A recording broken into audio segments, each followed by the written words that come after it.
Dan Nabi kita berikan kabar gembira Bapak Ibu sekalian bahwasanya seluruh umatku ini akan masuk surga kecuali yang nolak. Hah? Ada yang amin? Kecuali yang nolak. Maka sahabat saat itu bertanya bingung, ada yang nolak surga ini? Kila wa may Allah ya Rasul, siapa yang nolak surga ini? Maka Nabi berikan berita kabar, man ata'ani dakhalal jannah, siapa yang taat kepadaku dia yang akan masuk surga, wa man asani faqad aba, siapa yang enggan, yang mengabaikan tandanya tak taat kepadaku dialah sungguhnya yang menolak surga. Shadaqallahul azim wa sadaqa rasulihil karim, maha benar Allah dengan firman-Nya dan benarlah Rasulullah dengan sabdanya, wa nahnu 'ala dzalika minasyahirin wa syakirin walhamdulillahi rabbil alamin. Alhamdulillah para kiai, para ulama, kepada para ustadz, tokoh masyarakat, serta Bapak Ibu sekalian, calon-calon penghuni surga yang dimuliakan Allah. Alhamdulillah. Kalau aminnya kenceng, insya Allah cepat masuk surga. Amin. Tandanya cepat lewatnya. Kan kalau mau masuk surga cepat Ibu ya, gitu lewat. Tapi memang Bapak Ibu, orang beriman ini kalau di dunia jumpa, ketemunya karena Allah, pisahnya juga karena Allah, maka kelak disatukan lagi di surganya Allah. Maka mudah-mudahan perjumpaan malam ini menjadi majelis persaksian kita di hadapan Allah. Kita jumpa karena Allah, pisah juga karena Allah, sehingga nanti disatukan di surganya Allah. Allahumma amin. Salawat serta salam tidak lupa kita sanjung agungkan pula kepada Nabi kita, Nabi besar Muhammad sallallahu alaihi wasallam. Asbab beliaulah dengan perjuangan yang luar biasa, dengan tetesan darah, cucuran keringat beliau, tangisan doa tiada pernah putus, maka kita alhamdulillah ribuan tahun nggak jumpa beliau, tapi bisa menikmati hasil kerja keras beliau, menikmati amal agama, menikmati kumpul juga malam ini karena agama. Maka sangat layak Bapak Ibu kita kalau mengaku pencinta pengikut setia Nabi, perbanyak salam dan selawat kepada beliau dan niat meneruskan perjuangan yang telah dibuat oleh Rasulullah Sallallahu Alaihi Wasallam. Bapak Ibu yang mulia, perputaran waktu hari ini bergerak cepat tak terasa. Pagi datang, belum dinikmati, siang sudah hadir. Siang belum dijalani, ternyata malam seperti ini nanti terlalu lewat. Cepat betul. Tadi saya ngobrol sama Ustaz Subai, ternyata sudah hampir 3 tahun ya Ustaz kita terakhir saya ngisi di masjid beliau. Tapi perasaan baru kemarin sore, perasaannya itu begitu cepat hari ini. Jangankan kita Bapak Ibu, di dalam penjara saja, saya alhamdulillah sering masuk penjara Pak saya ini. Tapi masuk pagi pulang sore, nggak nginep Pak. Kalau nginep takut betah, saya nggak mau saya. Maka ada warga binaan itu pernah ngobrol sama saya, saat saya nggak kerasa loh, sudah 1,5 tahun di dalamnya. Allah Akbar. Di lapas Raja Basa waktu itu. Tapi memang betul, cepat betul. Tapi sejenak kita merenung, saya bukan mau tausiah, nggak cocok anak kecil nasihat yang lebih tua di hadapan saya Bapak Ibu. Tapi bahan pikir, kecepatan waktu, kesingkatan waktu yang kita nikmati hari ini menentukan sekali kedudukan kita kelak di akhiratnya Allah Subhanahu wa taala. Apa yang kita tanam di sini, yang kita buat akan kita tuai di akhirat. Fa may ya'mal mithqala dzarratin khairan yara wa may ya'mal mithqala dzarratin syarran yara. Sekecil apapun kebaikan keburukan ini akan Allah Subhanahu wa taala tampakkan di hadapan Allah tanpa pembela, tanpa pengacara. Bahkan lisan yang pandai bicara dikunci, tak bisa bicara. Al-yauma nakhtimu ala afwahihim wa tukallimuna aydihim wa tashhadu arjuluhum bima kanu yaksibun. Pada hari yang mana lisan kita dikunci, tak bisa bicara. Yang ngomong mana tangan? Tangan yang ngomong. Betul ya Allah, kami kumpul waktu itu di Musola Nurul Hidayah, dengerin tausiah sambil mencet-mencet handphone. Cerita apa tangannya? Iya. Oh taruh ya Pak. Update status saja ya Pak ya, lagi maulid gitu ya.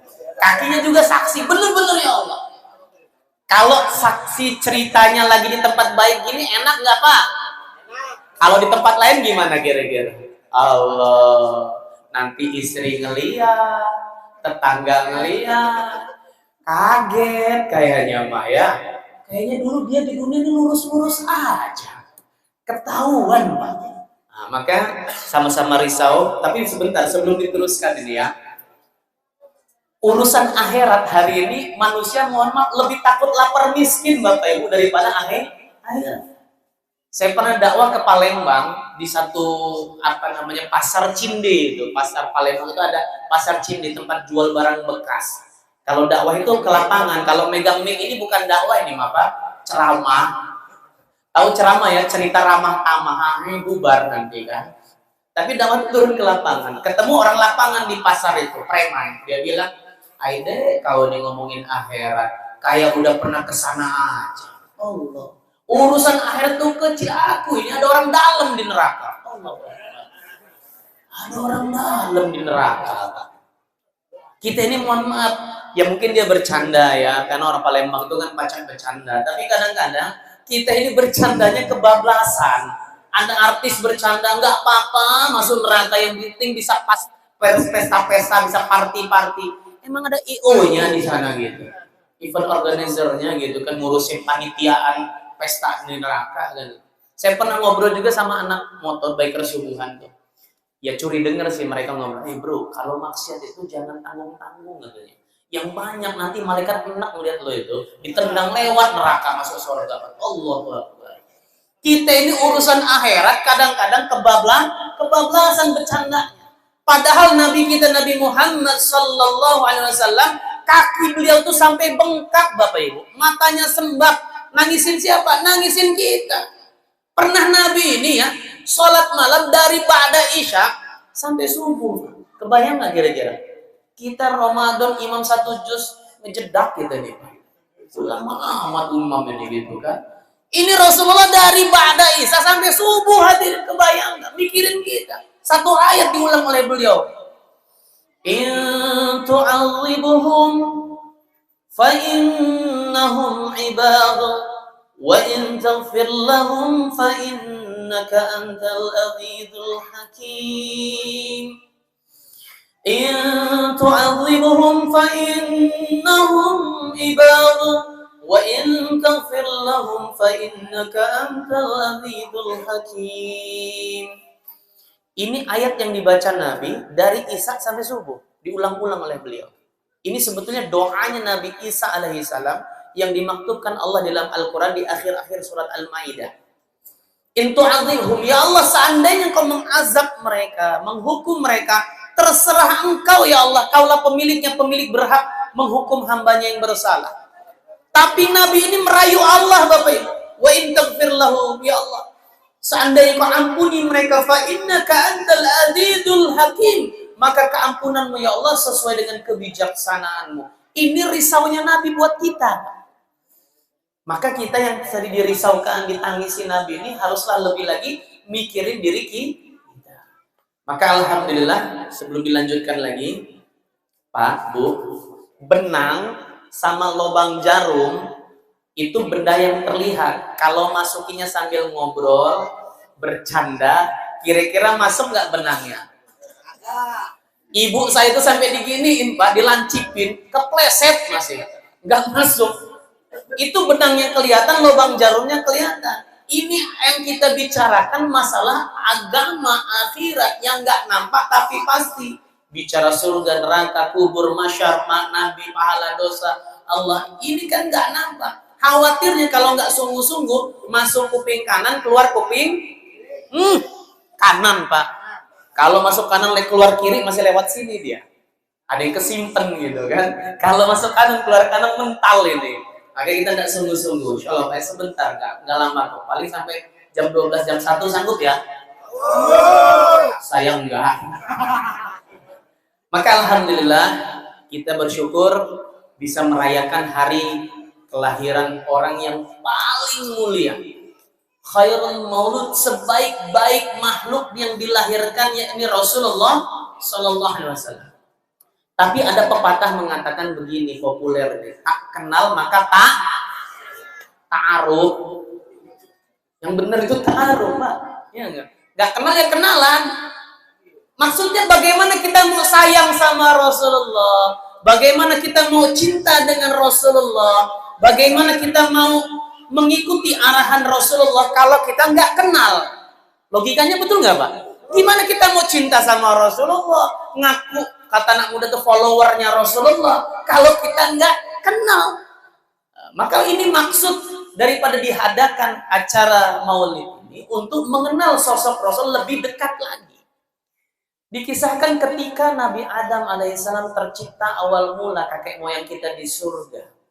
Mata beliau terbuka, di bawah arasy Allah Ta'ala satu tulisan terbaca oleh Adam, kalimatnya apa? La ilaha illallah Muhammadur Rasulullah. Sudah ada nama Muhammad. Ketika beliau ini berjalan-jalan di surga, Bapak Ibu, di setiap gerbangnya itu ada nama Allah, ada nama Muhammad. Biasanya kalau masjid ada, nah seperti itu modelnya. Ada nama Allah dan Muhammad. Nanti tolong dicek ya Bu, ibu-ibu, bapak-bapak ini kan ahli surga insya Allah ya. Waktu masuk surga, yang pertama dicek gerbangnya gitu. Ada nggak tulisannya kan gitu. Maka suatu masa Adam alaihissalam ini hilaf. Terkeluar dari surga, terpisah dari istri tercinta Siti Hawa. Maka apa yang terjadi?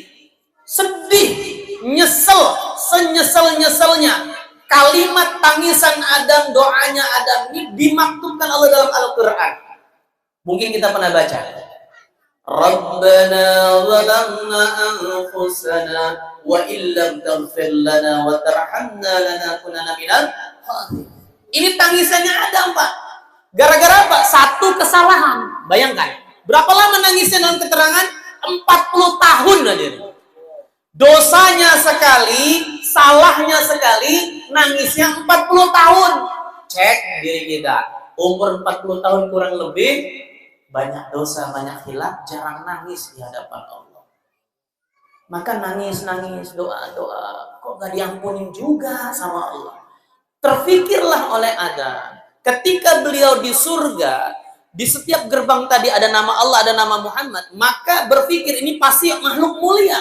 Kalau nggak mulia, nggak mungkin namanya bersanding dengan nama Allah. Maka doa lagi, ya Allah, dengan berwasilah yang namanya Muhammad, ampunkan dosaku ya Allah. Kes, doanya diterima, dosanya diampuni oleh Allah. Ini berkahnya namanya Nabi. Sehingga Nabi arahkan kalau kita doa, iringi dengan sholat. Kalau nggak sholawat, nggak ngangkat, ngawang gitu Pak, nggak diterima. Soalnya stempel, cap, diterima. Ibaratnya musalah Nurul Hidayah ini mengeluarkan selebaran. Maka di bawah cap, di bawahnya surat itu pasti ada cap. Oh iya benar nih dari musalah Nurul Hidayah, masih basah capnya gitu ya. Nah, ini dari namanya berkah. Ketika beliau lahir, geger alam semesta. Lahirnya Nabi, geger hadir. Allah kirimkan malaikat bidadari menyambut kedatangan Rasulullah SAW. Api yang disembah orang Majusi ketika lahirnya Nabi padam seketika. Majusi ini nyembah api kan. Maka ketika lahirnya Nabi padam, mati. Berhala-berhala di Ka'bah itu berjatuhan.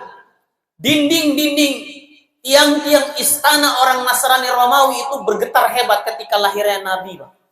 Bahkan iblis laknatullah alaih kesel dengan lahirnya Nabi sampai dia taburkan pasir di kepalanya dalam keterangan.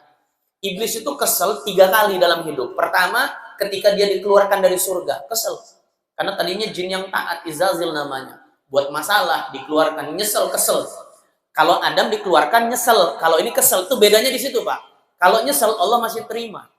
Kalau kesel, itu gak diterima lagi. Dia. Kedua, ketika turun surat Al-Fatihah. Yang ketiga, ketika lahirnya Nabi Muhammad SAW. Kesel ini iblis.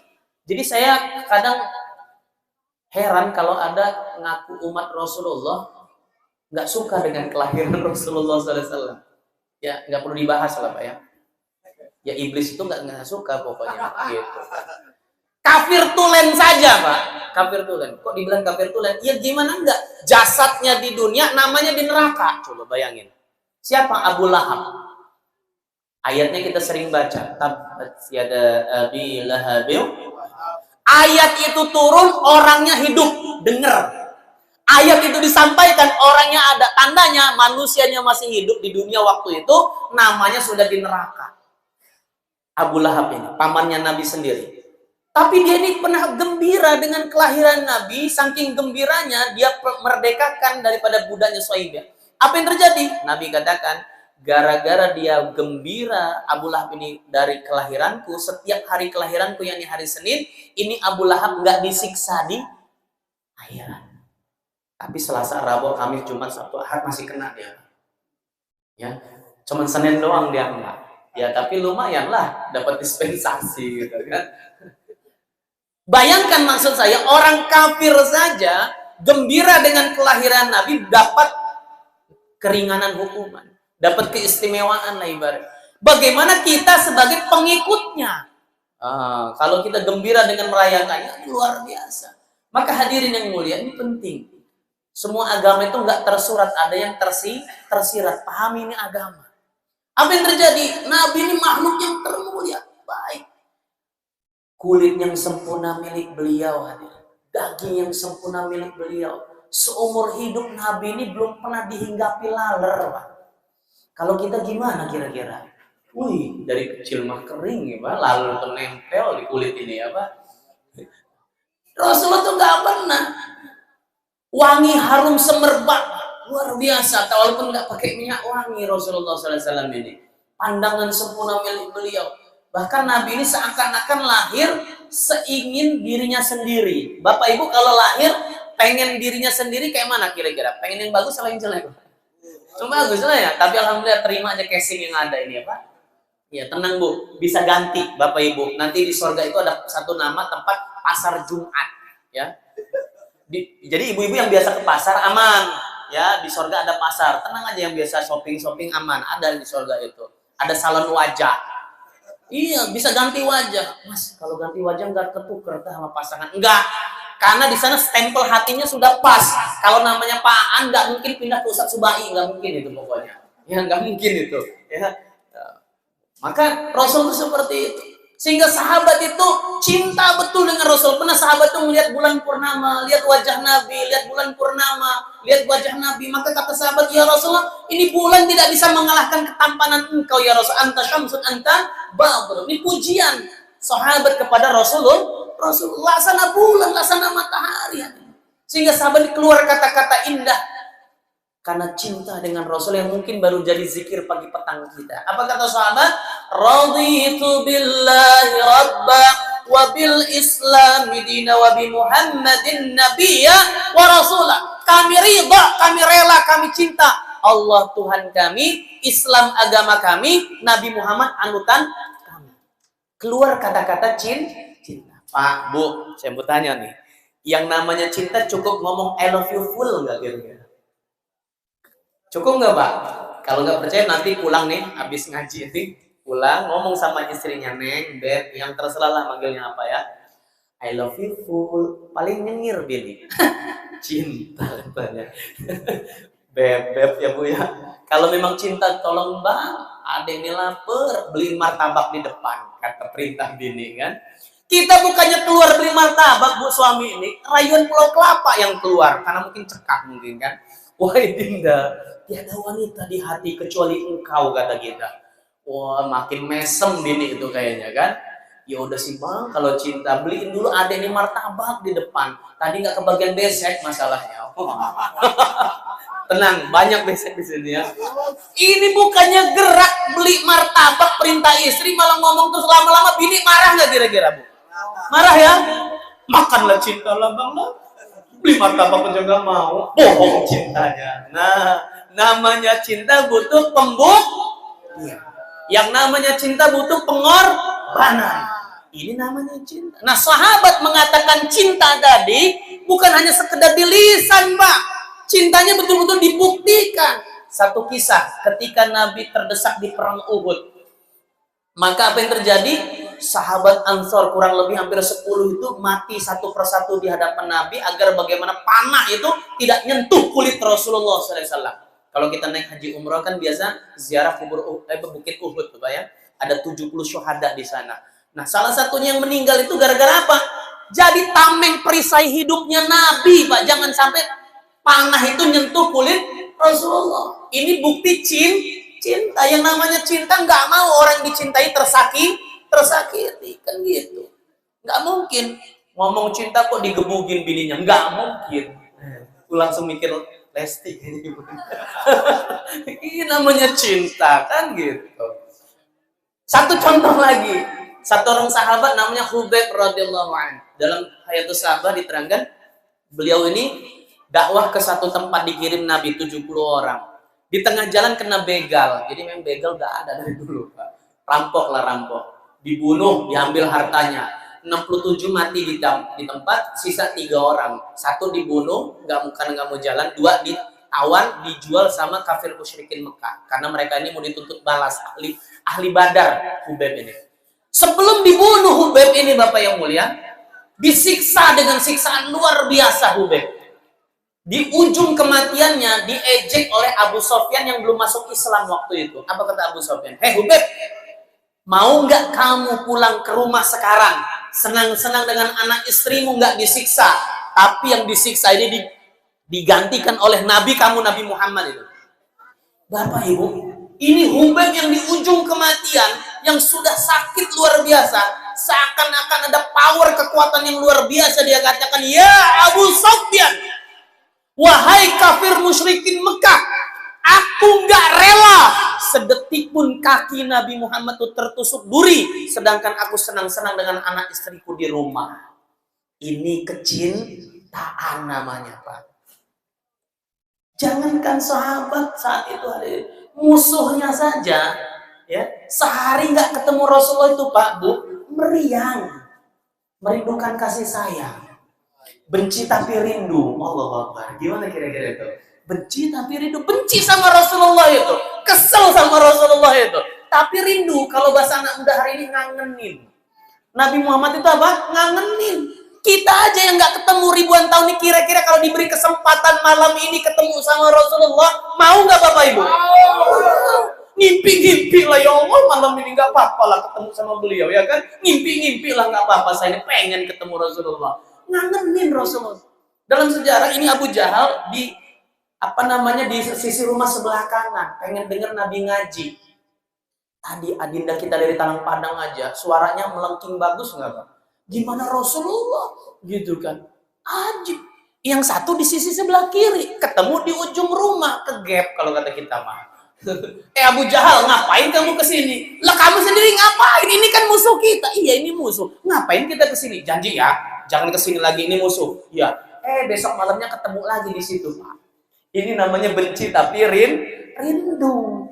Jangankan sahabat, musuhnya aja pokoknya sehari nggak ketemu, ya meriang tadi lah pokoknya. Nah, maka ini hadirin penting kita ikutkan hadirnya Nabi ini untuk diikuti. Nabi Muhammad SAW ini bukan motivator. Kalau motivator itu kan ngarahkan kebaikan, nyuruh kebaikan. Belum tentu dia ngamalin kebaikan itu, Pak. Malah kadang-kadang motivatornya buat masalah dia itu. Itu namanya motivator. Nggak perlu disebut siapa ya, tahu lah kita. Tapi Nabi ini apa? Uswah. Contoh, Bapak Ibu. Laqad kana lakum fi Rasulillahi uswatun hasanah. Contoh. Jadi hadirnya Nabi untuk diikuti. Islam ini ngikut beliau. Islam ini berapa huruf Bapak Ibu? 5 ya. I-S-L-A-M. Islam. Ingin selamat, laksanakanlah ajaran Muhammad. Nah, itu Islam. Islam apa? Ingin selamat, laksanakan ajaran Muhammad. Mohon maaf kalau namanya selamat binti selamat, kalau nggak ikut Nabi Muhammad kurang selamat ini orang, Pak. Tapi insya Allah yang namanya selamat di sini ikut Rasulullah. Jadi dia selamat. Karena ada satu orang Yahudi datang ke hadapan Nabi. Ya Rasulullah, saya mau masuk Islam, tapi saya nggak mau ikut cara kehidupan engkau.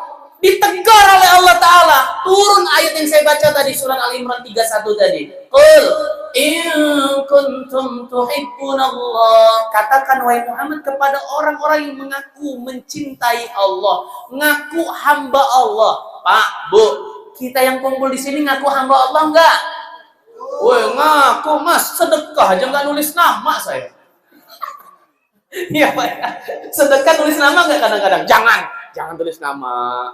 Sampai ada cerita anekdot itu, biasa kan kalau di masjid musola kalau ada ngasih sedekah itu, infak, biasa disebutin kan? Alhamdulillah, Pak Aan 10 juta untuk musola Nurul Hidayah. Nggak ikhlas, namanya disebut, ya kan? Yang kedua, Alhamdulillah, Ustadz Subai 20 juta. Sama kayak Pak Aan tadi. Nggak ikhlas itu disebut-sebut. Pas yang ketiga, Alhamdulillah, hamba Allah 30 juta. Nah, yang kayak gitu, yang bener hamba Allah, itu saya. Sama banget. Intinya maksud saya kita ini senang disebut hamba Allah. Waktu sholat ikrarnya jelas. Iyyaka na'budu, hanya kepadamu lah ya Allah kami menghamba. Itu omongan kita loh Pak, ya kan, ikrar kita. Hanya kepadamu ya Allah kami meminta. Rumusnya apa? Taat, menghamba, minta. Jujur, praktek lapangan banyak minta, banyak taat. Minta ya kan, ya Allah ini, ya Allah itu, ya Allah ini. Lama-lama kayak ngatur Allah kita ini Bapak Ibu. Nggak ketahuan lagi yang Tuhan mana, yang makhluk mana. Mintanya banyak, taatnya sedikit, dikasih ujian, nangisnya paling gede. Coba apa lagi yang kau timpakan pada hamba. Nggak nyadar ini Pak. Stroke ini namanya, nggak kerasa gitu kan. Tahu stroke ya? Stroke rohani. Untung stroke Pak, kalau 2 truk 3 truk lewat ya. Kita ini yang diinginkan tuh taat dulu baru minta.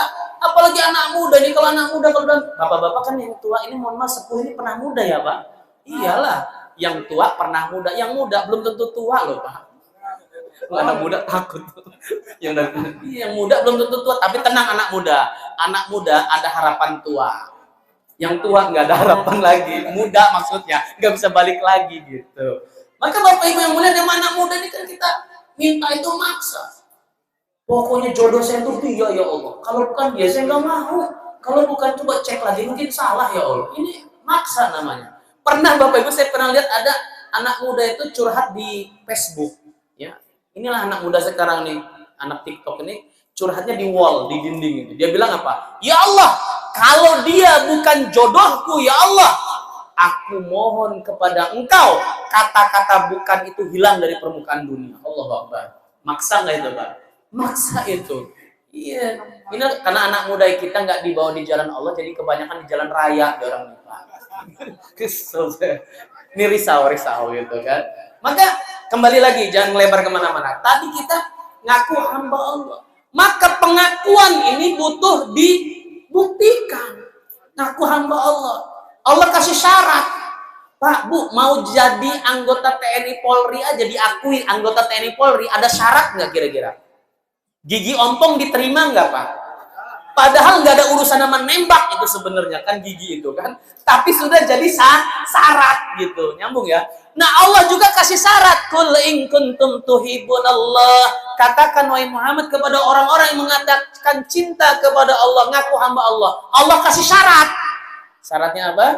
Fattabi'uni, ikutilah aku. Siapa? Nabi besar Muhammad sallallahu alaihi wasallam. Lalu apa sih untungnya, resikonya kalau ngikut Nabi? Maka Allah katakan, yuhibbukumullah, Allah akan cinta kepada kalian. Itu resikonya Pak. Dapat ridho cintanya Allah. Cukup enggak? Kasih bonus. Allah ini tahu manusia ini seneng bonus. Iya, kita ini Bu seneng bonus enggak Bu? Seneng lah. Tambahan ya kan, beli duku sekilo tambahin dikit, angetin dulu, udah diangetin yang nyicipnya seprapat sendiri, kasihan tukang duku itu kan. Jadi maksud kita ini senang bonus maksud saya Pak. Nah Allah juga paham, Allah kasih bonus kita. Apa bonusnya kalau ngikut Nabi? Wa yaghfir lakum dzunubakum, dan Allah akan ampunkan dosa-dosa kalian. Wallahu ghafurur rahim, dan Allah Maha Pengampun lagi Maha Penyayang. Oh ternyata bonusnya itu dapat ampunan Allah. Jadi resiko kalau kita ngikut Rasulullah itu ya dua, dapat cintanya Allah, ampunan Allah. Enak nggak kira-kira Pak? Enak. Cuman mohon maaf bagi pikir lagi nih. Saya bukan tausiah dari tadi, bagi pikir. Kita ini nganggap sunnah itu enteng. Itu kan sunnah Nabi, dikerjakan dapat pahala, nggak dikerjakan nggak apa-apa, akhirnya nggak ngapa-ngapain kita. Betul nggak? Kita kan nganggap enteng ya kan? Itu kan sunnah Nabi lah, dikerjakan dapat pahala, nggak dikerjakan nggak apa-apa. Ya nggak ngapa-ngapain kita akhirnya Pak. gitu. Padahal ini harus diluruskan dulu ke pemahaman ini. Definisinya bener, nggak salah Pak.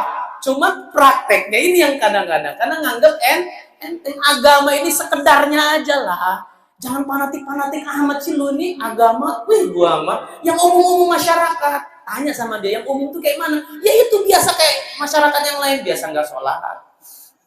Ke masjid. Wih janganlah Pak. Ya enggak. Saya sedih agama ini seakan-akan apa? Kayak daun serai sama salam waktu buat nasi uduk, Pak. Bu, kalau buat nasi uduk, daun serai salam itu dicari nggak? Kalau nggak ada, kayaknya nggak afdol itu nasi uduk. Nggak jadi itu, Pak. Tapi kalau udah jadi nasi uduknya, gimana kedudukan daun serai salamnya? Dibuang, nempel aja geli gitu. Apa kata gitu? Nah, tadi dicari-cari. Udah jadi dibuang, nempel geli kita. Apa ini? Nah, aneh gitu ya. Nah, agama hari ini seperti itu. Pak Ustadz datang doa, buat doa doang hari ini, Pak.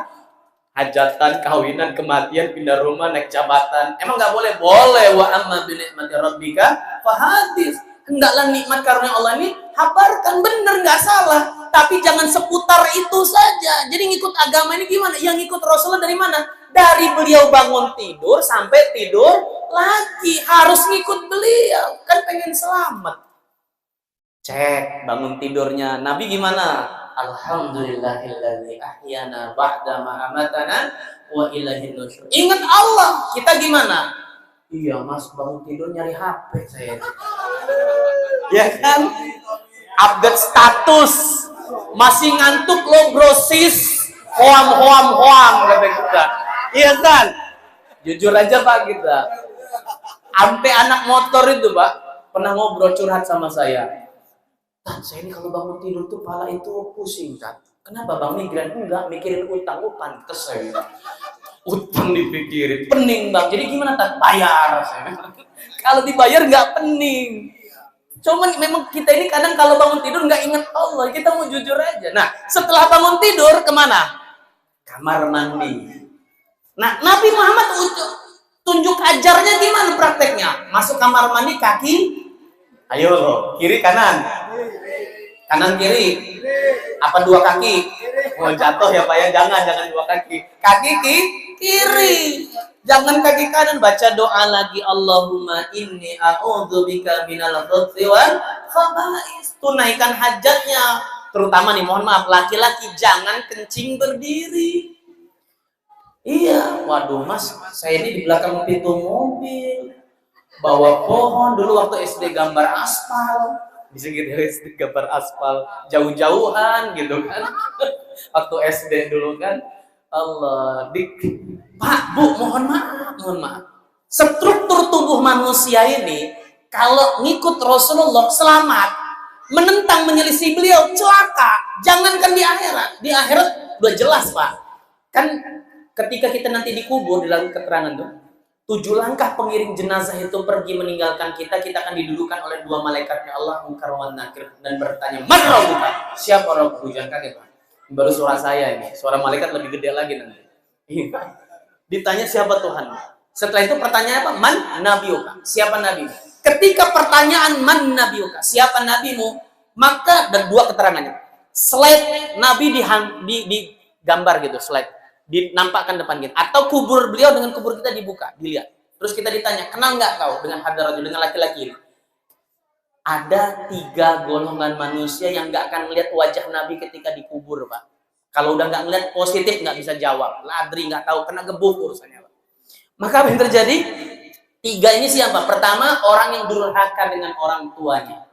Maka kalau ada masalah cepet-cepet minta maaf selagi masih ada orang tua kita. Kalau nggak ada, banyak-banyak kirim doa. Kalau dia sering kirim doa kepada orang tua yang sudah meninggal, dianggap anak soleh, ya kan? Walaupun dia di dunia pernah durhaka.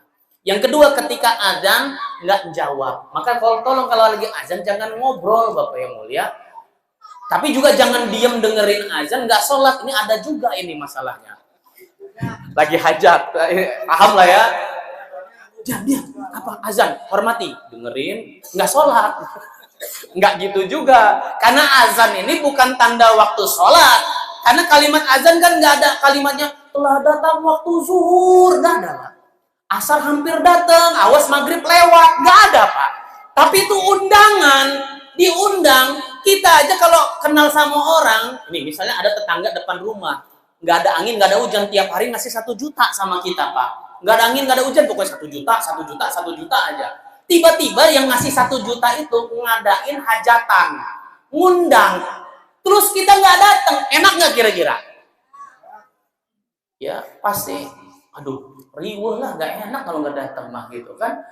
Nah Allah Ta'ala ini kepada kita bukan ngasih 1 juta. Ada yang mau ditukar biji matanya 1 juta. Enggak kan?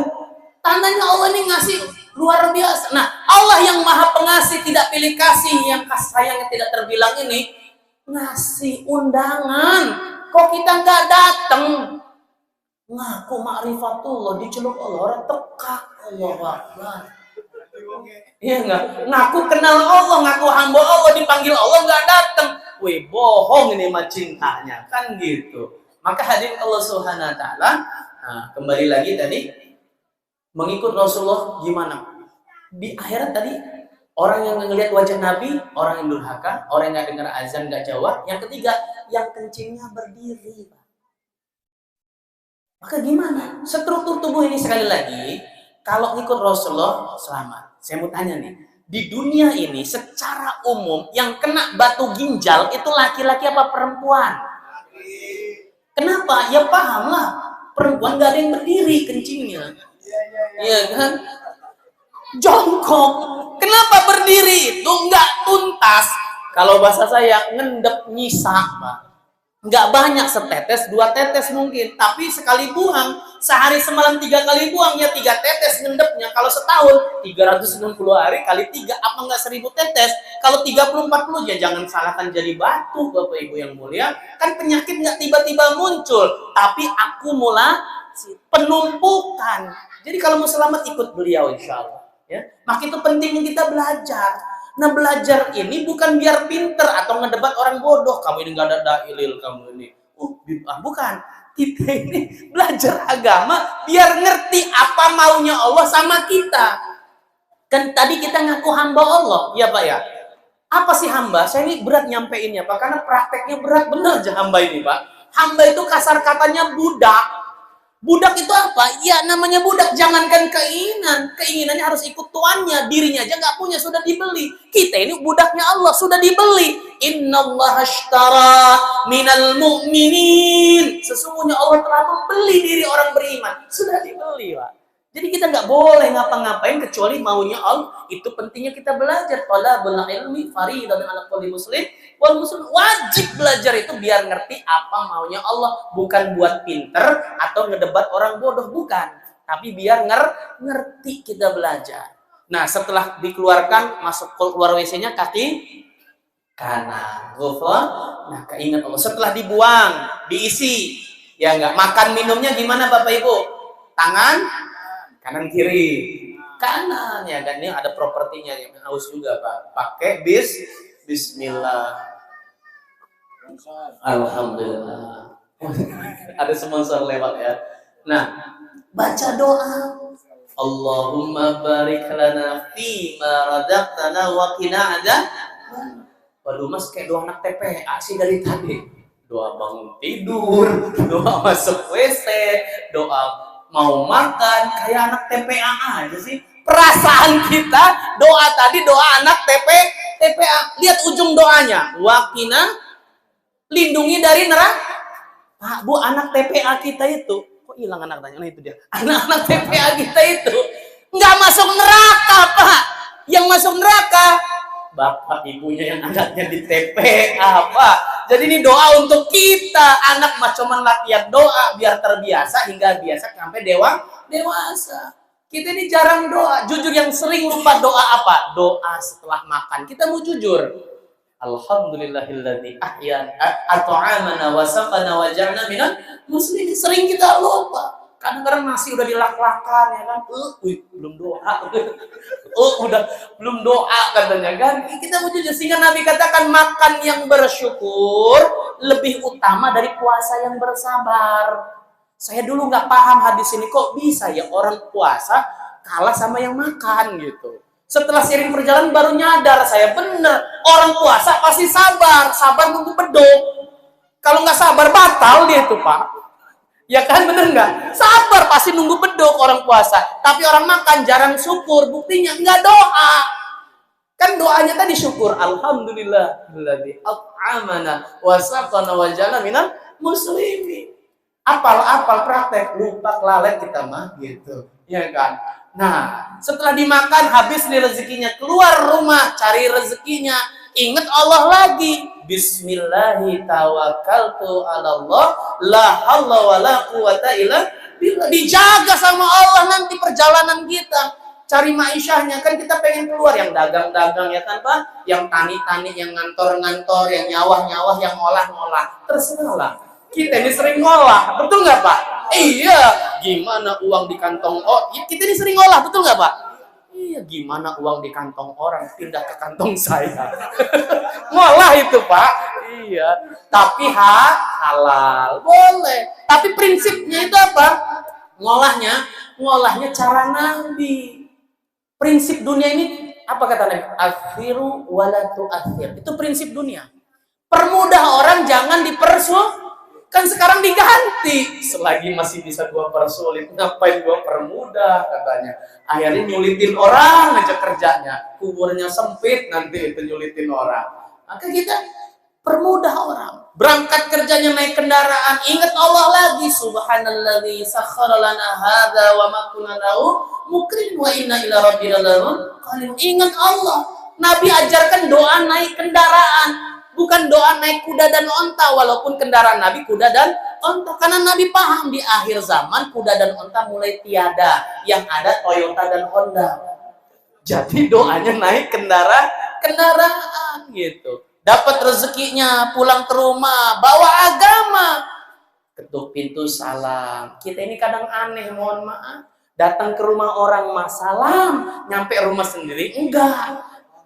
Nyelonong boy, perasaan salam itu tanda tamu datang, ada suara di luar. Assalamualaikum, tuh tamu buka, bukan dijawab, dibuka suaminya. Bapak kirain siapa? Jangan salam.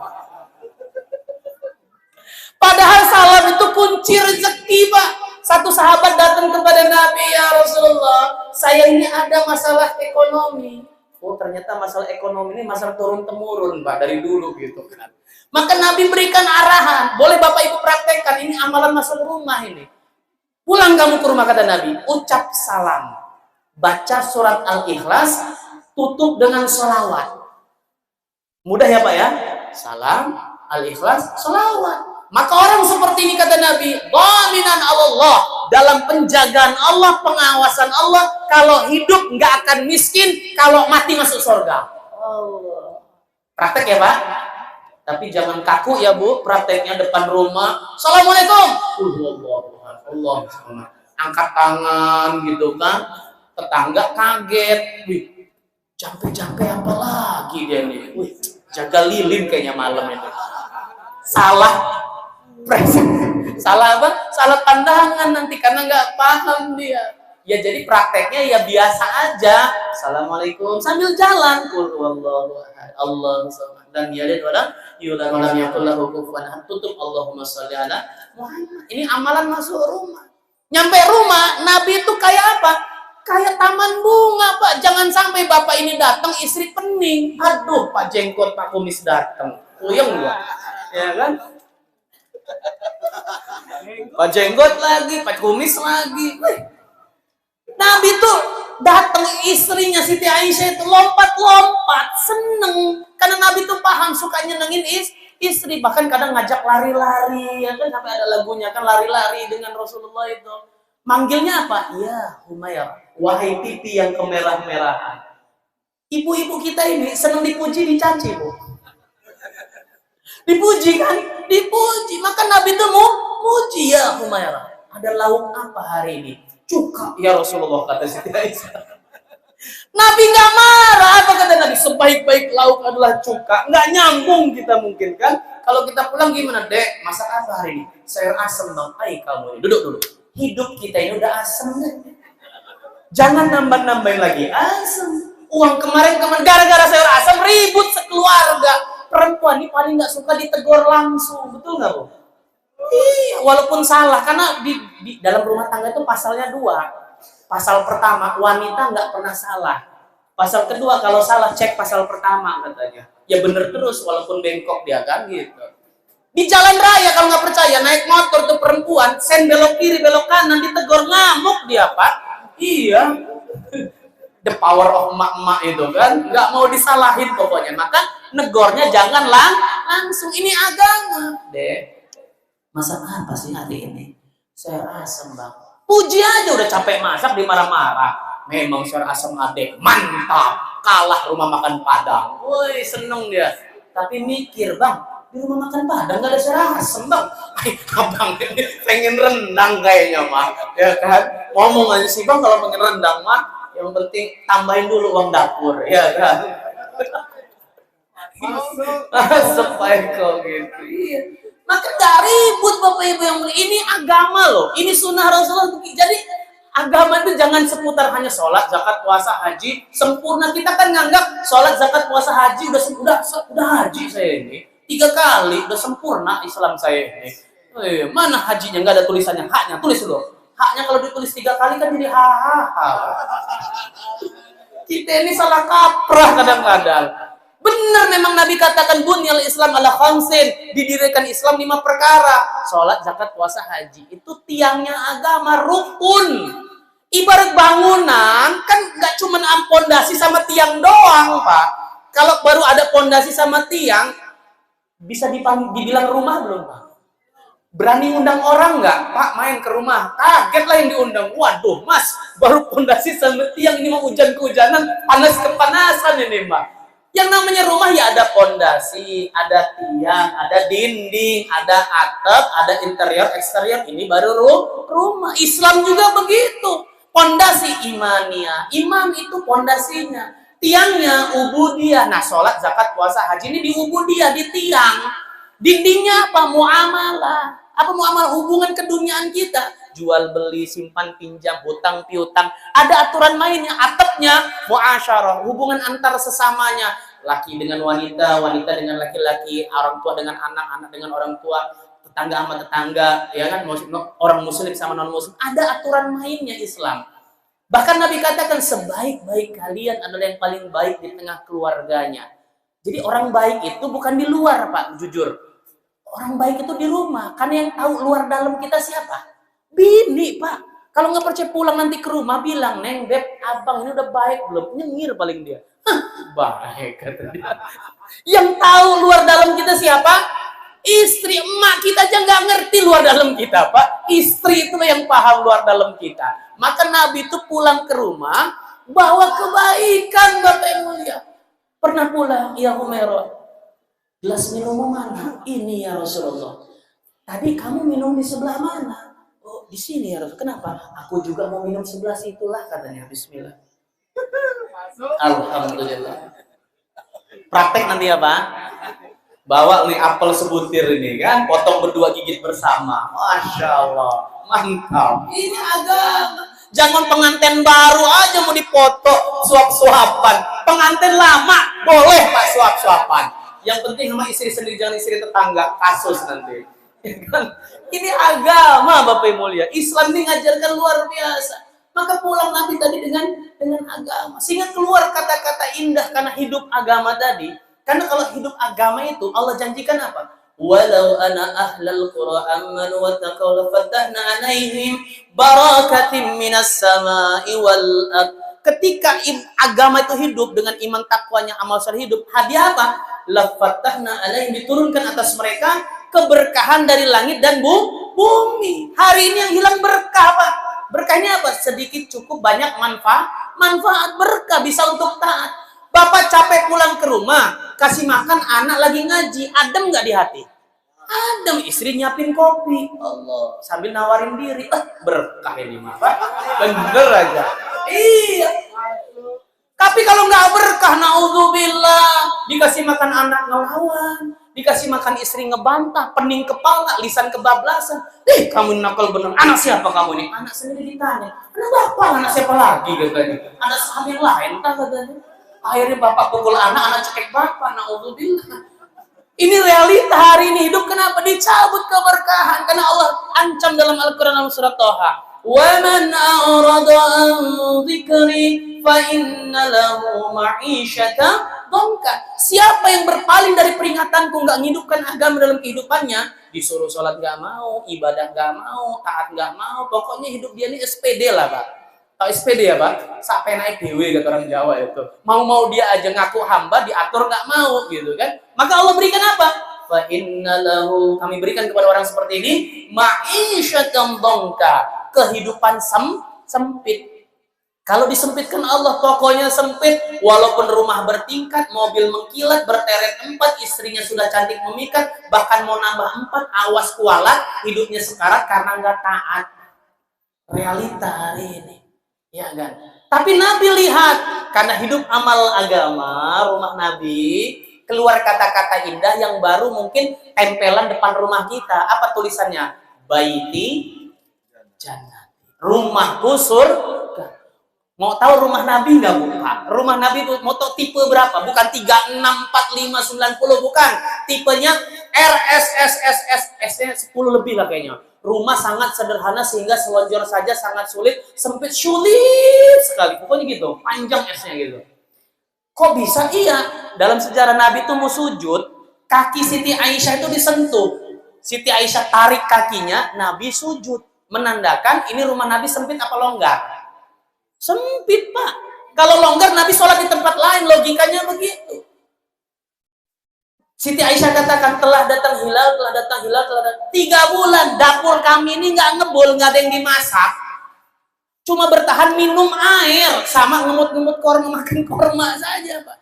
Bayangkan 3 bulan nggak masak. Kalau kita, jangankan 3 bulan ya Bu, 3 hari nggak mengebul, jerit bini kita. Bang kamu ini, maamuk itu bini asli itu kalau 3 hari nggak ngebul itu kan. Ini Rasulullah. Makan minum beliau sehari itu cuma sekali. Kalau siang makan ya Rasul itu makan malam enggak. Kalau makan malam ya enggak. Kadang-kadang 3 hari enggak makan, diganjel batu dalam sejarah itu. Diganjel batu Pak. 3 hari baru makan sekali. Kalau kita sehari 3 kali. Beda tipis memang kita sama Nabi itu Pak. Nabi itu sehari 3 hari sekali, kita sehari 3 kali. Beda-beda tipis lah pokoknya. Iya. Tapi walaupun makan jarang Nabi, rumahnya sempit, nggak ngeluh, nggak baper kata anak muda, kebawa perasaan kok hidup kok begini, nggak pernah ngeluh, nyalahin Allah nggak pernah. Bahkan Nabi pernah ditawarkan bukit Uhud itu jadi emas, Nabi bilang tidak ya Allah, aku ingin lapar sehari, kenyang sehari kata beliau. Karena ketika aku lapar, aku ingat kepada Engkau, bersabar, kalau aku kenyang, aku bersyukur kepada Engkau. Ini Nabi bilang kayak gini Pak. Allah, rumahku surga. Hari ini rumah sudah mewah, fasilitas lengkap, Gucci di mana-mana, Gucci pecah anak kena marah. Padahal kalau kena marah Gucci-nya nggak nyatu lagi gitu kan. Maka tadi ngomong kenapa? Kadang keluar kata-kata, neraka rumah gue ini gitu. Ternyata walaupun rumah Nabi itu sempit, tiada benda, tapi penuh dengan amal agama. Maka kalau kita pengen pun seperti beliau, tirulah kehidupan beliau dari bangun tidur sampai tidur lagi, ya kan? Karena yang namanya bahagia kan di hati, bukan cuma sakitnya tuh di sini aja kata cita-cita itu kan?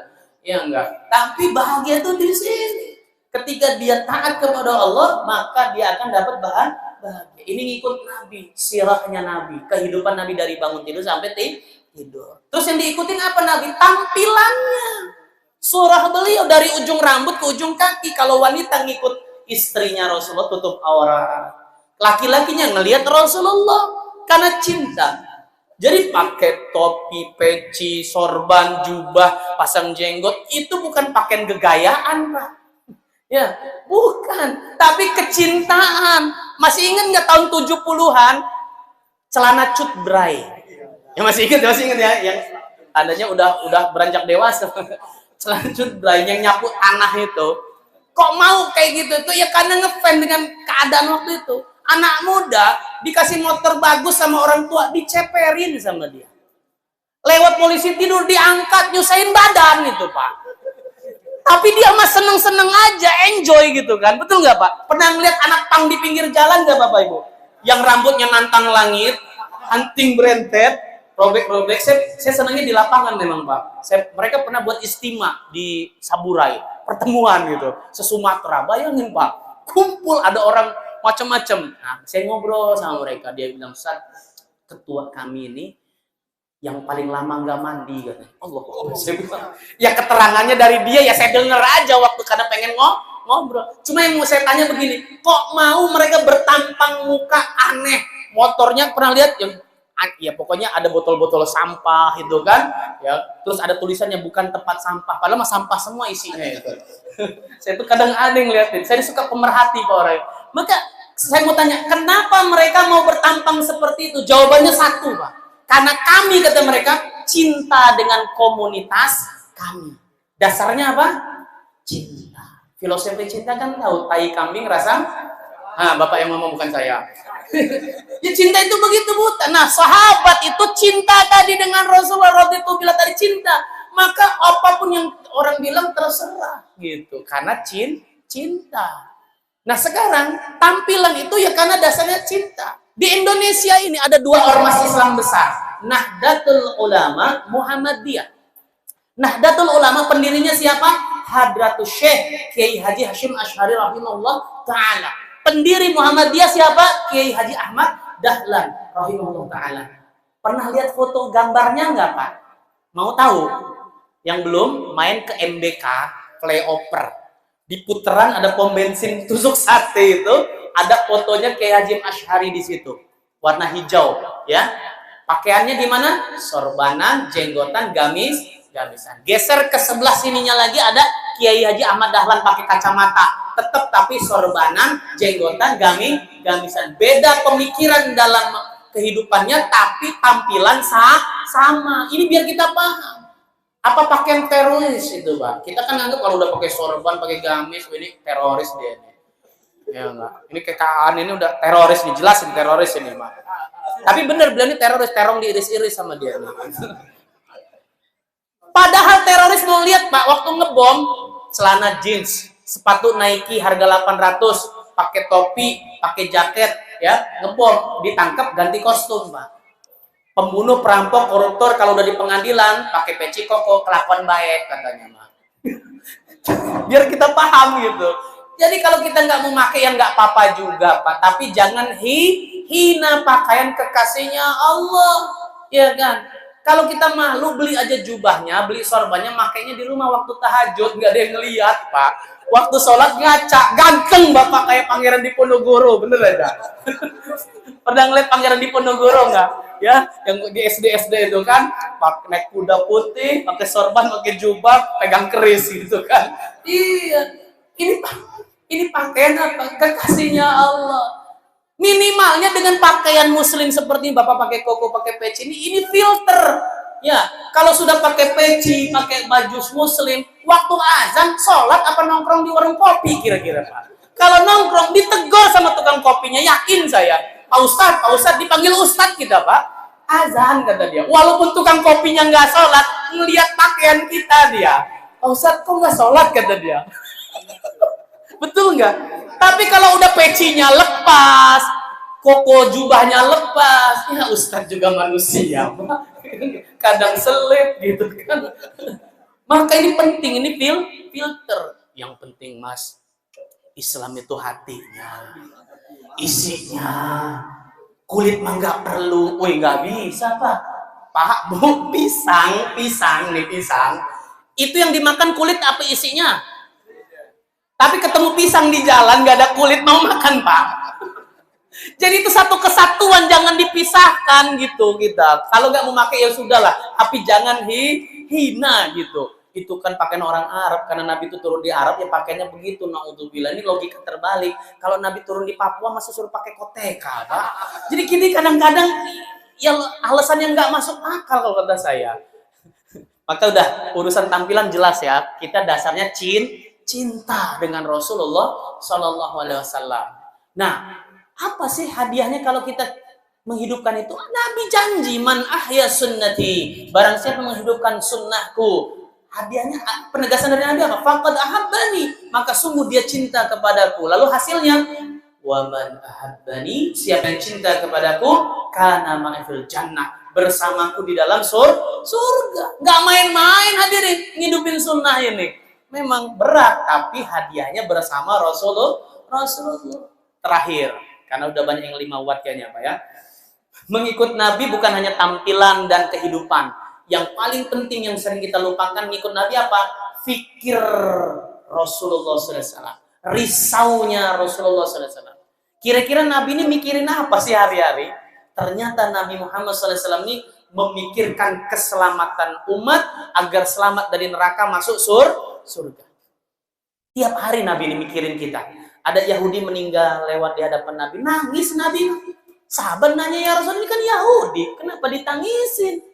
Nabi bilang, betul dia Yahudi. Tapi dia mati tidak dalam agama. Maka dia akan selama-lamanya di neraka. Ini risau namanya Pak.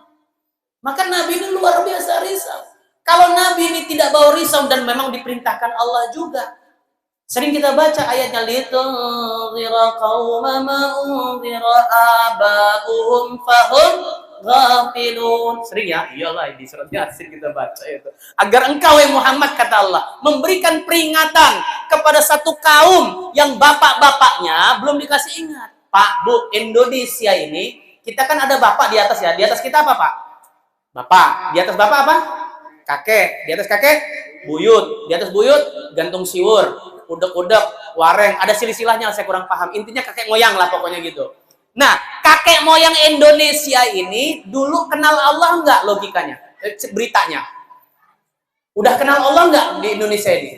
Menurut berita, saya belum ada waktu itu, tapi menurut berita, literatur yang ada, Indonesia ini animisme, dinamisme. Percaya kepada roh-roh, percaya kepada benda-benda. Tapi sekarang mayoritas Indonesia ini secara umum kenal Allah. Logikanya kakek moyang kita dulu masuk Islam apa gara-gara bangun mimpi terus syahadat asyhadu alla ilaha illallah. Masuk akal nggak kira-kira? Oke lah, ada orang masuk Islam lewat mimpi bisa jadi. Tapi hukum-hukum agamanya dari mana? Ya enggak. Maka pasti dipastikan ada yang memberitahu. Nah, Rasulullah itu kan turunnya di Mekah. Di Madinah. Paling jauh Nabi itu kemana? Ke Taif sama paling jauh Tabuk. Paling jauh itu Pak. Itu Rasulullah nggak nyampe ke jalan kebersihan ini enggak Pak. Dia nggak ke dong air enggak. Tapi kok ada Islam di sini? Ternyata fikir Nabi menembus ruang masa dan tempat Pak. Bergeraklah sahabat dan orang-orang dulu membawa agama. Sehingga wali-wali Allah itu datang itu dakwah. Ya, bukan dagang. Kan ini kebohongan publik terbesar yang belum hilang sampai sekarang. Apa? Islam masuk ke Indonesia lewat jalur perdagangan. Saya mau nanya, dagang apa di orang itu, Pak? Saya ini pedagang masalahnya. Ngambil barangnya ke pasar pagi dulu, Pak. Di Jembatan 5 itu. Rata-rata non-muslim di sana. 2 tahun lebih nggak ada yang masuk Islam, Pak. Dagang urusannya.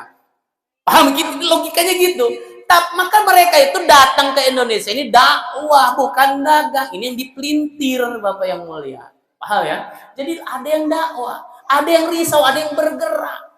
Di dalam Al-Quran saja, ini penutup. Ada dari 114 surah itu, ada suratun Naml, An-Naml. Surat apa? Semut. Kok bisa semut ada di dalam Al-Quran? Kira-kira ini semut biasa apa semut luar biasa? Pasti semut luar biasa, nggak mungkin semut biasa ini. Apa kisahnya? Semut ini risau dengan teman-temannya yang lain karena nanti ada lewat Nabi Sulaiman dan bala tentaranya. Maka dia bergerak dari satu lubang ke lubang lain memberitakan berita gaib. Gaib ini apa? Yang belum nampak tapi pasti itu gaib namanya. Sulaiman alaihissalam dan rombongannya belum ada. Gaib, tapi ada pasti lewat. Nah, Allah suka dengan kejadian ini, Allah abadikan kisah semut ini di dalam Al-Qur'an. Maka kalau bapak ibu ini memikirkan manusia yang lain biar bisa taat, rame seperti ini. Kira-kira kalau musolanya rame kayak gini, kayak Ramadan, seneng nggak Pak? Ini kan kayak Ramadan ini kan, Masya Allah, Ramadan awal. Kalau tengah udah paham gitu, akan makin ada kemajuan sobnya gitu. Nah, ini kan perlu dirisaukan, dipikirkan. Karena kalau kita taat sendirian, Pak, mohon maaf betul. Urusan agama ini jangan pelit, bener aja, jangan pelit. Perintah Allah tadi, wa amma bi ni'mati rabbika fahadis, habarkan, jangan pelit intinya. Di dunia saja orang pelit, itu nggak mau temenan sama orang pelit loh, Pak. Ada orang pelit jalan berdua, kering lehernya, bener aja. Ada orang pelit jalan bareng nih, kering, setahan-tahanan. Nggak keluar dia. Akhirnya apa? Iya, nggak mau minum karena tahan-tahanan gitu. Itu bahayanya orang pelit itu, Pak. Maka kita dalam agama juga jangan pelit. Misalnya mohon maaf ya, di musola ini yang ibadah taat 5, kayak wali. Tapi nafsi-nafsi, nggak mikirin yang lain. Kalau zikir ibadah itu udah nggak nyentuh tanah lagi, di atas karpet dia. Hebat pokoknya. Nah, tapi yang 5 ini nggak mikirin yang lain. Bodoh amat lah yang lain, yang penting gua ibadah sholat gitu kan. Memang orang itu mah dajal dia. Datengin belum, doain enggak, nyala-nyalahin kita kadang kan. Apa yang terjadi? Tinggal nunggu waktu loh, Bu, yang 5 ini, Pak. Yang 1 ninggal misalnya. Sisa berapa isi musola? 4. Yang 1 pindah rumah, pindah kampung. Sisa berapa isi musola? 3 ya. Yang 1 sakit-sakitan, nggak bisa ke musola lagi. Sisa berapa, Pak? 2. Yang 2 selihat-lihatan. Bubar yuk. Habis nggak kira-kira logikanya? Habis nanti, Pak. Tapi kalau 5 ini duduk tuh, mikir. Mana anak-anak kita? Mana remaja kita? Mana wanita-wanita kita? Kok kita aja? Dari obrolan butuh tindakan. Ini musola pasti ada panitia pembangunan, masjid-masjid itu ada panitia pembangunan, betul nggak, Po? Yang mikirin listrik, yang mikirin kipasnya, adalah pokoknya orang saya yakin. Nah, sudah jadi musola masjidnya, panitia tadi jangan dibubarin kayak hajatan, pembubaran panitia gitu kan. Duduk lagi bareng-bareng buat panitia pengisian masjid musola. Di setiap kampung ada rukun kematian nggak, Bapak Ibu? Fungsinya apa? Mikirin saudara muslim yang meninggal dirawat bareng-bareng, fardu kifayah, betul, nggak salah. Tapi setelah ada rukun kematian, buat satu lagi, rukun kehidupan. Kan rukun kematian udah tadi ya. Buat satu lagi Bapak Ibu, rukun kehidupan. Untuk apa ini? Untuk yang mikirin orang Islam yang masih hidup. Gimana mereka ada iman dan amal soleh. Gitu maksudnya. Jadi jangan sendiri, karena yang namanya masjid musola itu ada aktivitas, program. Rumah sakit, dibilang rumah sakit karena ada aktivitas program. Ada pasien yang dirawat, dokter yang ngerawat, suster yang ngebantu, bahkan tukang parkir ikut ambil bagian dari rumah sakit itu, Pak. Ya kan? Tapi kalau rumah sakit itu udah nggak ada dokter, nggak ada suster, nggak ada pasien, sampai tukang parkir minggat dari situ, Pak. Itu bukan rumah sakit namanya, tapi bangunan rumah sakit. Mau ngeliat? Main ke Pemanggilan, ada Tabek, kampung Tabek, sebelah kanan, sebelah kiri ada Masjid Ashifa. Nah, samping Masjid Ashifa itu ada Rumah Sakit Ashifa. Tulisannya masih gede, Pak, rumah sakit. Tapi sudah nggak ada aktivitas, bukan rumah sakit itu, bangunan rumah sakit. Jangan sampai masjid kayak gitu juga, ya enggak? Karena masjid ini pabrik, Pak. Musola ini pabrik. Pabrik apa? Pabrik hidayah. Seperti pabrik gula misalnya, ada alat produksi, ada karyawan, ada bahan produksi, diolah jadi produk, tebu masuk keluar gula, kan gitu logikanya. Tapi kalau karyawannya datang ke pabrik cuman ngabsen, tahu ngabsen, cekrek, ya kan, pulang dia. Besok datang lagi cekrek, nggak kerja, cuman cekrek-cekrek, bulan depan ngarep-ngarep gaji. Kira-kira ini pabrik gulung tikar nggak, Pak? Gulung tikar. Nah, musola masjid juga bisa gulung tikar, Bapak Ibu. Kalau cuman warganya cekrek-cekrek ngabsen. Subuh datang cekrek ngabsen itu, Pak. Pulang dia nanti. Zuhur nanti datang lagi, ngabsen lagi, cekrek gitu kan. Pulang lagi, asar ya cekrek-cekrek. Yang 5 tadi cekrek-cekrek, habis nanti. Tapi kalau yang 5 tadi duduk bareng-bareng, ini risau. Mana yang lain? Buat program, ayo kita buat taklim. Ya enggak, ayo kita buat kumpulan, belajar barzanji segala macam. Pokoknya kita buat program. Kalau enggak nanti habis ini, punah ini, barzanji bisa punah, Pak. Ya anak-anak sekarang mana ngerti lagi gitu kan logikanya. Nah, ini perlu kerja sama-sama kerja. Inilah risaunya Nabi SAW. Terakhir. Apa masih terus nih? Di dalam Al-Quran, ketika orang yang mau masuk surga, di stop. Enak gak kira-kira, Pak? Bapak lagi asik makan, di stop. Nggak enak itu kayak gitu. Ini mau masuk surga, di stop. Waqifuhum, kata Allah. Hentikan mereka. Innahum mas'ulun. Sesungguhnya mereka akan ditanya. Loh, pertanyaannya apa? Malakum latanassarun. Kenapa kalian tidak saling tolong-menolong sehingga sebagian di surga, sebagian di neraka? Pertolongan apa yang diinginkan Allah diterangkan dalam ayat yang lain. Wa ta'awwadu 'alal birri wat taqwa. Ini tafsir ayat yang lain. Jadi ditafsirkan oleh Allah sendiri, kita diinginkan saling kerjasama dalam kebaikan dan ketakwaan. Jangan taat sendirian, mohon maaf. Ini ahli surga ya, lebih jelasnya lagi ahli neraka di surat Al-Mulk. Ketika ahli neraka ini mau digeser ke neraka, di stop juga. Alam ya'tikum nadhir, ditanya, belum datangkah kepada kalian seorang nadhir, pemberi peringatan sehingga kalian masuk neraka? Apa kata ahli neraka? Qalu bala qad ja'ana nadhir. Betul ya Allah, dulu di dunia ada yang ngingetin kami akhirat, ada yang ngingetin kami, tapi kami apa kata mereka? Fakadzabna, kami bohongkan, kami dustakan. Maka ya sudah, kalau sudah ada yang ngingetin, geser. Ketika mereka melihat neraka sa'ir, kaget Pak.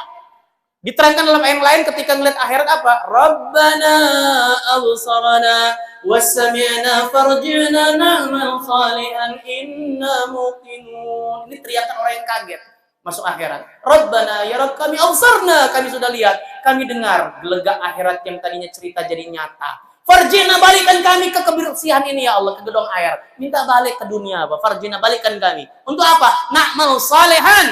Kami tidak amal saleh. Inna muqinun. Sesungguhnya kami yakin keyakinan di akhirat ditolak. Dari keterangan ini seakan-akan yang salah ahli neraka. Tapi lihat pertanyaannya Allah tadi apa? Alam ya'tikum nadhir.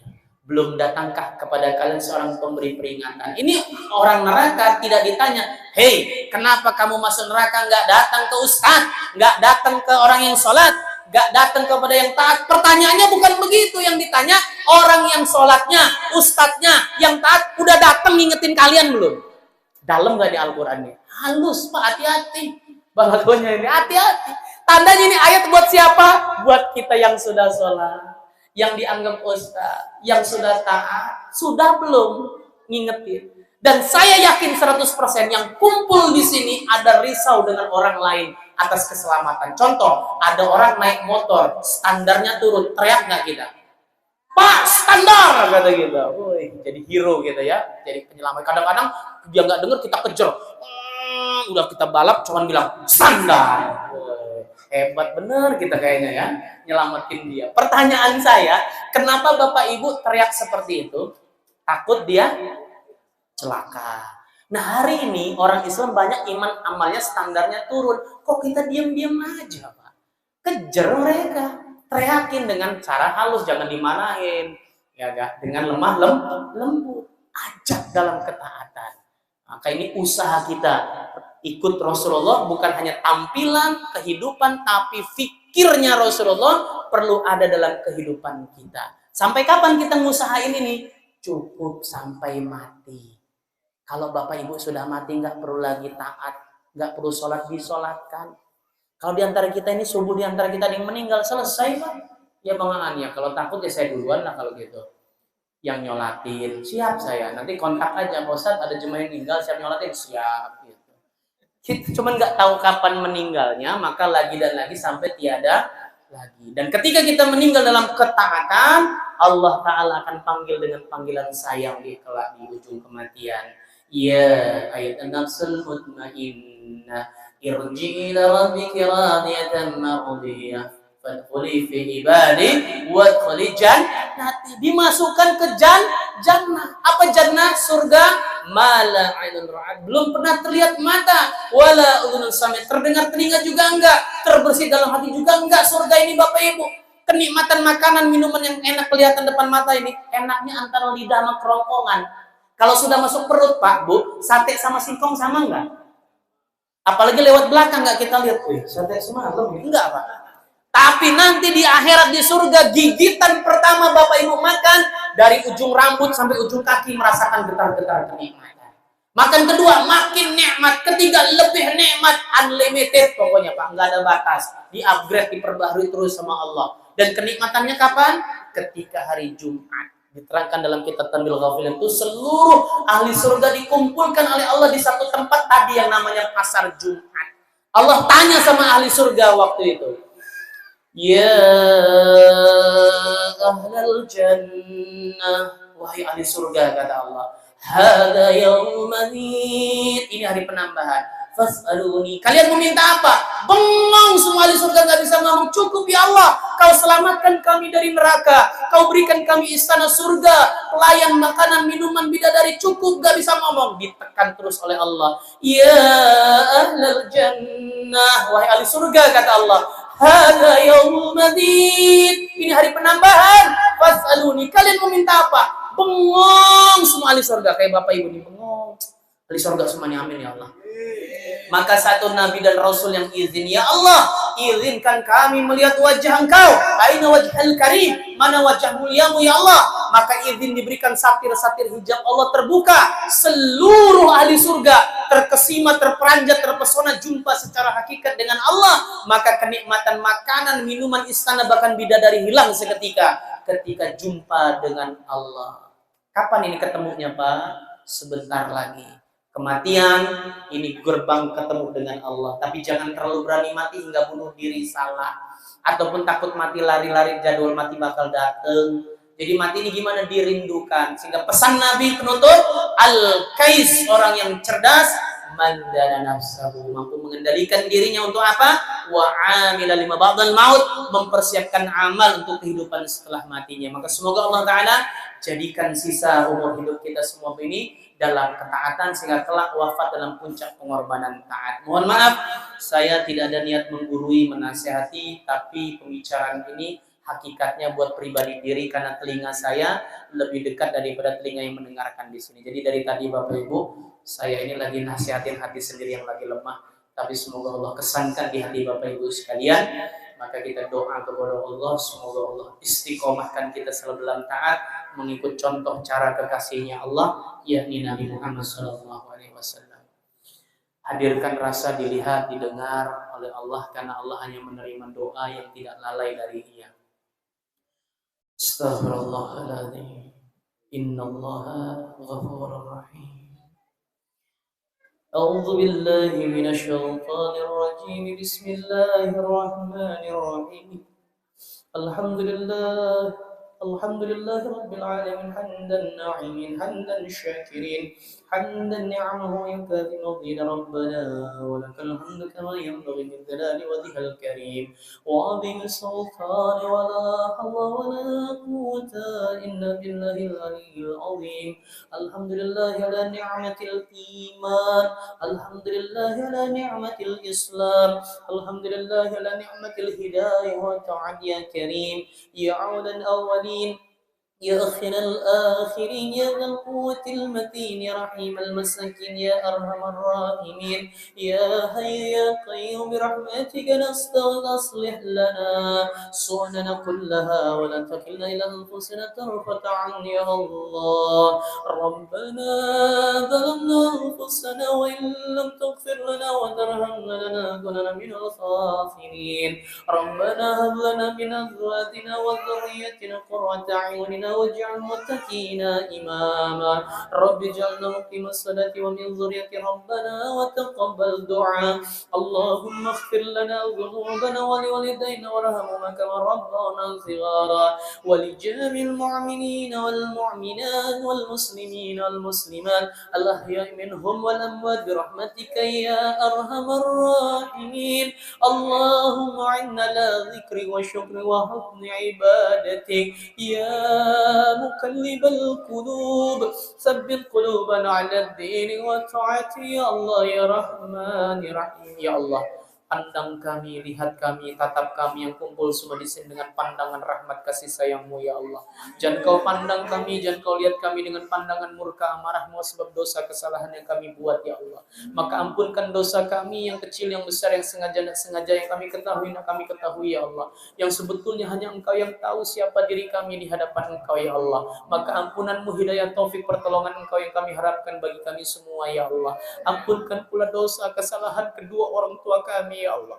Ayah bunda bapak ibu kami yang rawat kami sejak kecil dengan kasih sayang ya Allah. Wabil khusus ibunda kami masing-masing yang susah payah mengandung kami, melahirkan kami, tumpahkan darah, taruhkan nyawa untuk kami ketika dahulu lahir kami di dunia ya Allah. Rela letih lelah begadang malam bersihkan kotoran kami, ganti popok kami, susui kami ya Allah. Kami hisap air susunya jadi darah daging kami belum sempurna kepada beliau ya Allah berbaktinya ya Allah. Ya Allah, ampunkan ayah kami, bapak kami yang susah payah cari nafkah, kadang lalai atas agama karena keluarga ya Allah. Maafkan khilaf kedua orang tua kami, jangan kau cabut nyawa mereka sebelum kau ampunkan dosa kesalahan mereka ya Allah. Namun jikalau salah satu atau kedua orang tua kami telah kau panggil ke akhirat ya Allah, mudahkan perjalanan akhirat mereka berdua ya Allah. Mudahkan mereka dikubur, luaskan kuburnya, terangi kuburnya, beri mereka nikmat kubur. Allahumma ighfir lahum warhamhum wa'fu anhum ya Allah. Ampuni mereka, rahmati mereka, sayangi mereka, satukan mereka dengan kami kelak di surga dalam keridhaan-Mu ya Allah. Ya Allah, jadikan kami yang masih hidup ini semakin taat kepada Engkau, mengikut contoh cara kekasih-Mu ya Allah. Ya Allah, jadikan pasangan hidup kami, suami dan istri kami menjadi kawan taat dunia akhirat ya Allah. Jadikan anak-anak keturunan kami Kau titipkan, amanahkan kepada kami menjadi anak yang soleh-soleha ya Allah, sukses di dunia akhiratnya ya Allah. Ya Allah, berkailah rumah tangga kami, pekerjaan kami, kampung kami, negeri kami ya Allah. Istiqomahkan kami dalam taat dan wafatkan kami kelak dalam puncak pengorbanan taat ya Allah. Kabulkan hajat kami, apa yang dalam isi hati kami detik ini Kau lihat dan faham ya Allah. Maka kabulkan hajat kami sebelum tangan yang hina ini turun di hadapan Kau ya Allah. Istajab ma'ana ya karim, istajab ma'ana ya rahim. Rabbana la tuzigh qulubana ba'da idh hadaytana wa hab lana min ladunka rahmah innaka antal wahhab. Ya Rabb, jangan Kau kembalikan kami kepada maksiat setelah Kau beri kami hidayah petunjuk ini, kekalkan hidayah sampai kami wafat ya Allah. Allahumma balighna ila Makkah wal Madinah fi hajj wa umrah ya karim. Ya Allah, sampaikan kami semua yang hadir di sini ya Allah, yang sudah ataupun belum ke Mekah Madinah, tunaikan perintah-Mu haji dan umrah ya Allah. Mudahkan kami ziarah kubur Nabi-Mu ya Allah. Rabbana ya Allah, atina fid dunya hasanah wa fil akhirati hasanatan wa qina adzaban nar. Wa sallallahu ala sayyidina Muhammadin nabiyil ummi wa alihi wa sahbihi ajma'in. Subhana rabbika rabbil izzati amma yasifun wa salamun ala al mursalin walhamdulillahi rabbil alamin. Subhanaka Allahumma wa bihamdika asyhadu an la ilaha illa anta astaghfiruka wa atubu ilaik. Kalam. Assalamualaikum warahmatullahi wabarakatuh. Waalaikumsalam.